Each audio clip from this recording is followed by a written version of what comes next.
Sejumlah insiden terjadi di beberapa daerah saat malam tahun baru Sabtu 31 Desember.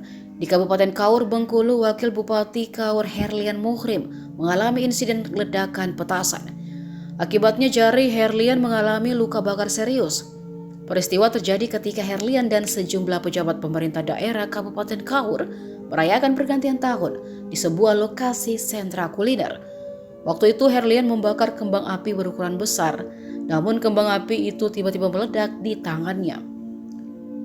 Herlian lantas dibawa ke Rumah Sakit Umum Daerah Kaur, akan tetapi karena lukanya parah ia dirujuk ke Rumah Sakit Umum Daerah M. Yunus di Kota Bengkulu yang berjarak sekitar 6 jam perjalanan dari Kabupaten Kaur.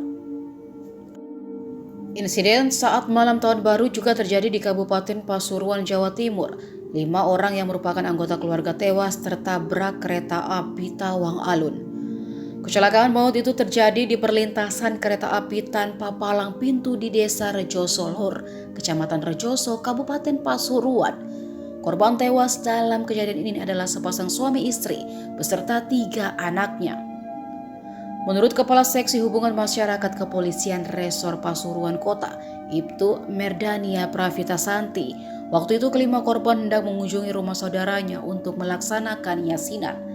Mereka pergi bersama menggunakan 1 unit sepeda motor. Sementara itu di Kota Semarang, Jawa Tengah, 2 mahasiswa tewas diduga akibat tersengat listrik sewaktu melewati genangan banjir di Kecamatan Genuk. 2 korban tewas dalam insiden maut ini bernama Dinda Sevira Angelitang dan Muhammad Kevin Nabil.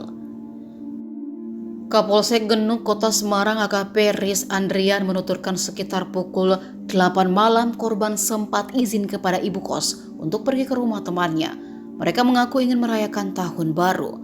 Pukul 21:30 waktu Indonesia Barat, seorang saksi melihat ada kilatan listrik dan mendengar suara teriakan kencang di Jalan Kapas Timur 3, RT 002 RW 008, Kelurahan Gembang Sari, Kecamatan Genuk.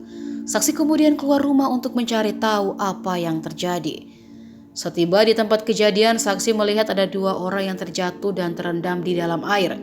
Saksi hendak mencoba untuk menolong korban, tetapi ia merasa ada sengatan arus listrik. Saksi 2 kemudian menghubungi polisi untuk memberitahukan peristiwa itu.